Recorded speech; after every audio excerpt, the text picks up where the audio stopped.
Good morning बच्चों। आज हम लोग अपना टॉपिक को आगे बढ़ाएंगे। जैसे हम लोगों ने पढ़ा था, पढ़ रहे थे कुछ दर्पण के बारे में और दर्पण के प्रकार भी देखे थे। तो हमने आपको वहाँ समझाया था कि जो दर्पण होते हैं, दर्पण के दो प्रकार थे, है ना। आपने उसके पिछले वाली वीडियो में देखा ही है। दर्पण के दो प्रकार के थे। एक दर्पण का नाम था समतल दर्पण, ठीक है। एक दर्पण का नाम का था समतल दर्पण और दूसरे दर्पण का नाम था गोलीय दर्पण। और यहां तक तो समझ में आ गया था। उसके बाद ये जो समतल दर्पण है किसे कहते हैं, ये भी मैंने आपको समझाया था कि ऐसा दर्पण हो जिसका परावर्तक पृष्ठ क्या हो, समतल हो। ऐसा दर्पण जिसका परावर्तक पृष्ठ क्या हो, समतल हो, मतलब जिसका तल प्लेन हो। यानी ये देखो, ये वाला तल जो है दिख रहा है समतल ना, तो इसी प्रकार के दर्पण को क्या नाम देते हैं, समतल दर्पण।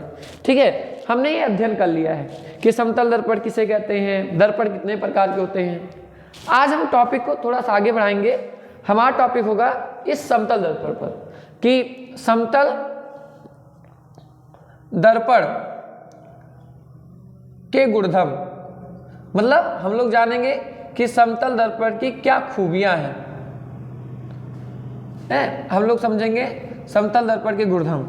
ठीक, क्या होते हैं और कैसा काम करता है, ठीक है, इसके बारे में हम जानने वाले हैं। ठीक है, मैं इसको क्लीन कर दे रहा हूं। अब हम लोग इसके आगे देखना चाहेंगे। चलो, यदि आपको समतल दर्पण के बारे में जानना है तो एक छोटा सा ग्राफ हमें बनाना पड़ता है, और शायद अभी आप ग्राफ समझ भी नहीं पाओगे। चलो, लेकिन मैं आपको एक ग्राफ बना देता हूं जिससे कि आप लगभग उसका आंसर क्लियर कर लोगे। चलो, मैं आपके सामने एक समतल दर्पण लेता हूं। ठीक, ये है आपका समतल दर्पण।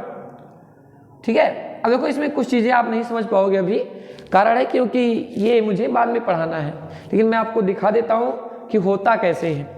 तो यहां पर मैंने एक लाइन ड्रॉ की, ठीक है, और ये आपका कौन सा दर्पण है, समतल दर्पण, ठीक है ना, समतल दर्पण है, और ऐसे लाइन ड्रॉ कर दिया। ठीक है, अब मैंने क्या लिया जानते हो, एक पेन, ऐसे पेन ले लिया मैंने, एक छोटी सी प्यारी सी पेन ली। अब देखो, ऐसे पेन ले लिया, अब पेन ले लिया और इस दर्पण के सामने इसको रख लिया। ठीक है, अब आप देखते हो कि दर्पण के जस्ट पीछे पेन की इमेज बनती है। जानते हो कैसे, देखो क्या होता है, एक किरण ऐसे जाएगी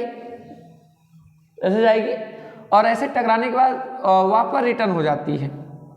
ठीक, और एक किरण को हम ऐसे भेजने वाले हैं, इस तरह से, जो यहाँ पर टकराने के बाद ऐसे रिफ्लेक्ट कर जाती है, जो आपने परावर्तन का नियम पढ़ा था उसी पैटर्न से। ठीक है, अब देखो इसमें खूबी क्या है।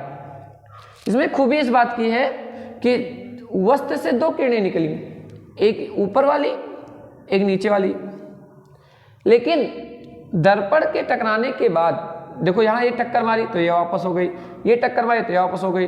टकराने के बाद दोनों किरणें एक दूसरे को कभी नहीं मिल रही है। नहीं मिल रही है ना, हाँ, नहीं मिल रही है। तो क्या करते हैं हम, इसको पीछे, आगे तो नहीं मैच हो रहा है, लेकिन हम इसे पीछे मैच करेंगे, यानी मिलाएंगे। जो देखते हैं पीछे इसको मैच कराते हैं, इसको पीछे मैच कराते हैं। हाँ, आप देख रहे हो, ये जो पीछे लाइन ड्राइंग कर रहे हैं तो ये जाकर पीछे मैच हो जा रहा है ना, देख रहे हो, पीछे मैच हो जा रहा है। और पीछे जाकर इस पेन का, जो ये पेन आपके सामने है, इस पेन का इमेज जाकर पीछे बन जाता है, देख रहे हो ना, हाँ, इमेज बन गई। अब इसी के बारे में मैं आपको इसके कुछ गुणधर्म बताऊंगा। ठीक है, इसको हम और अच्छे समझेंगे, लेकिन मैंने एक छोटा सा टॉपिक आपको समझाया कि ऐसे ऐसे होता है। किसी दर्पण में आप किसी वस्तु को ऐसे ले जाकर रखते हो, सेम ऐसे, तो क्या होगा, ये दर्पण है, तो वस्तु को जब रखोगे तो वस्तु का प्रतिबिंब होता है, कहाँ बनता है, दर्पण के पीछे बनता है। चलो पहला देखते हैं। हम पहला पॉइंट लिख सकते हैं कि समतल, ध्यान देखना, समतल दर्पण में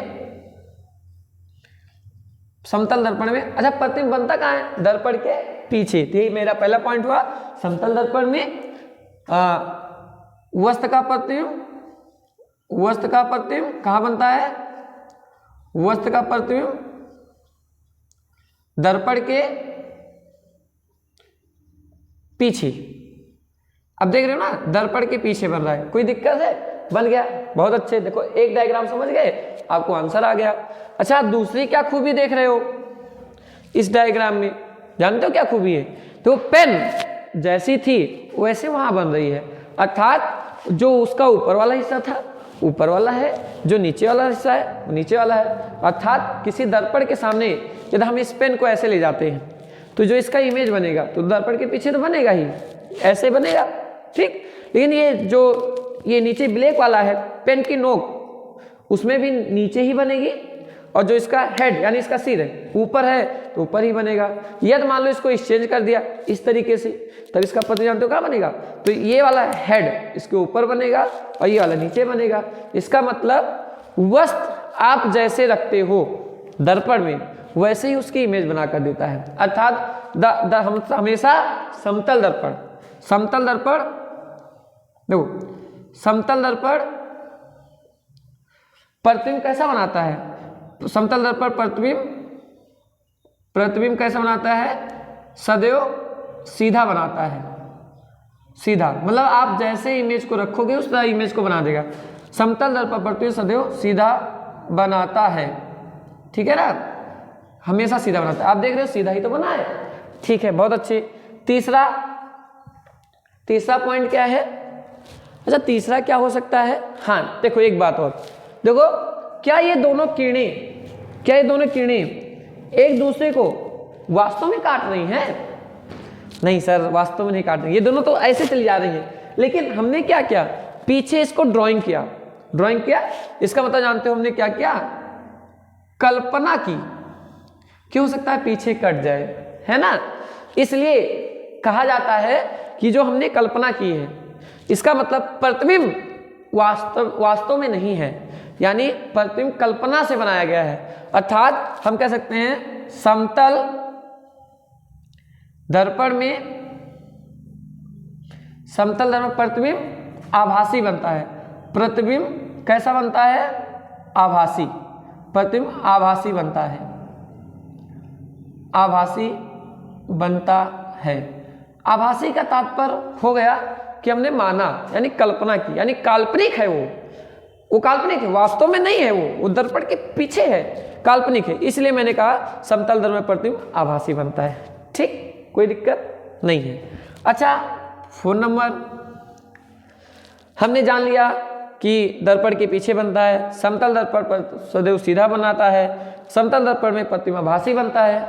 अच्छा, एक बार और नोटिस करो, यदि यहां से पेन 10 सेंटीमीटर दूर है तो पीछे भी कितनी दूर आपको दिखाई पड़ रहा है? गेस करो, लग रहा है ना लगभग सेम। हाँ, लगभग सेम लग रहा है, 10 सेंटीमीटर। यानी वस्तु यदि 10 सेंटीमीटर पे है तो प्रतिबिंब भी पीछे कितने सेंटीमीटर बन रहा है? 10 सेंटीमीटर बन रहा है। अर्थात हम कह सकते हैं कि जितनी दूर आप वस्तु को रखोगे उतनी ही दूर वो प्रतिबिंब को बनाएगा, है ना? इसका मतलब दूरी क्या होती है? बराबर होती है। वस्तु दर्पण से जितनी दूर होगा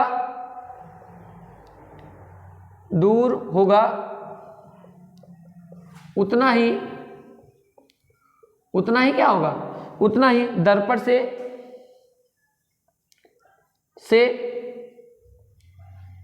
पीछे बनेगा,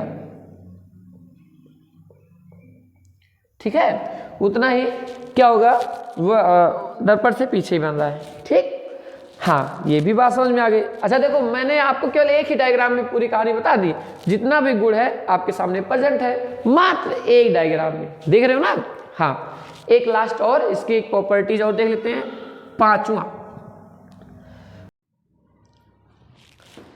अभी हम लोगों ने 4 पॉइंट पढ़े थे ना, अब हम आपके पास 2 पॉइंट और बताएंगे जो बहुत आसान है, केवल इसी डायग्राम से हम लोग को आने वाला है। जो देखते हैं 5वां पॉइंट क्या होता है, तो हम लोग आज 5वां पॉइंट, फिर 6वां पॉइंट देखते हैं 5 नंबर पे क्या होता है।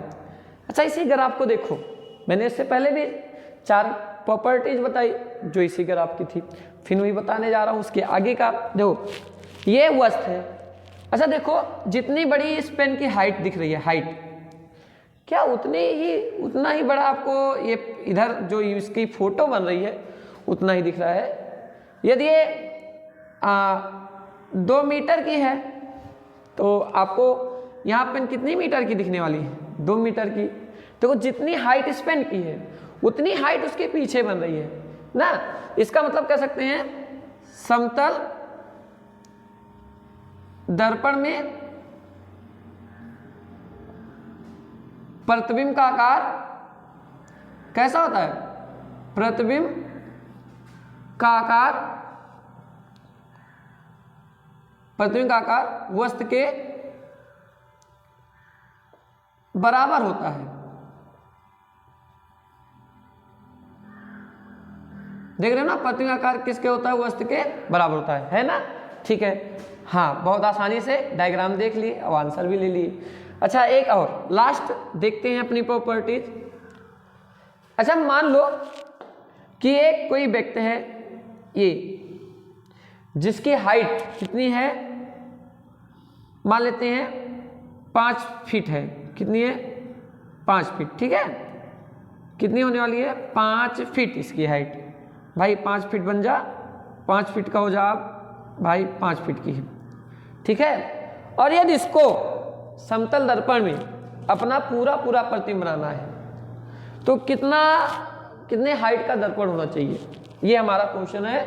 यदि इसे अपनी हाइट का पूरा प्रतिबिंब बनाना है तो कितने साइज का दर्पण होना चाहिए? तो मतलब हमें पता है कि आपको इमेज बनानी है, कितने साइज का दर्पण होना चाहिए? जानते हो कितने साइज का होना चाहिए? तो ये 5 फीट है तो आपको दर्पण इसकी हाइट का कितना लेना? आधा लेना होगा।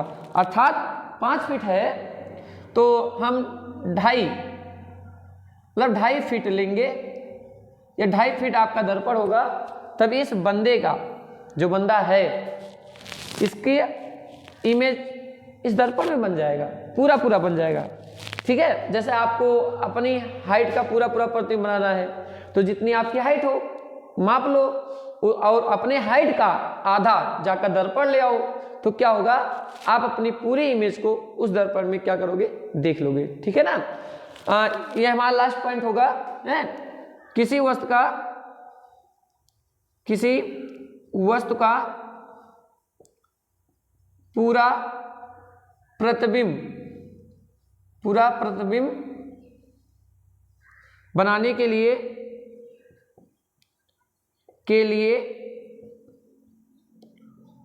वस्तु का आधा दर्पण होना चाहिए है? आधा दर्पण होना चाहिए।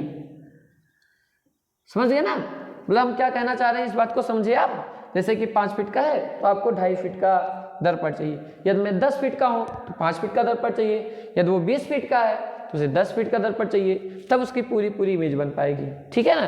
तो हमने आज समतल दर्पण के 6 प्रॉपर्टीज पढ़ ली हैं। ठीक है ना। और ठीक है, अब इसके बाद हम अगला वीडियो आपके साथ पास लेकर आएंगे। आज आपने सीख लिया है, फिर हम कल नेक्स्ट वीडियो में आपसे मिलते हैं। बाय।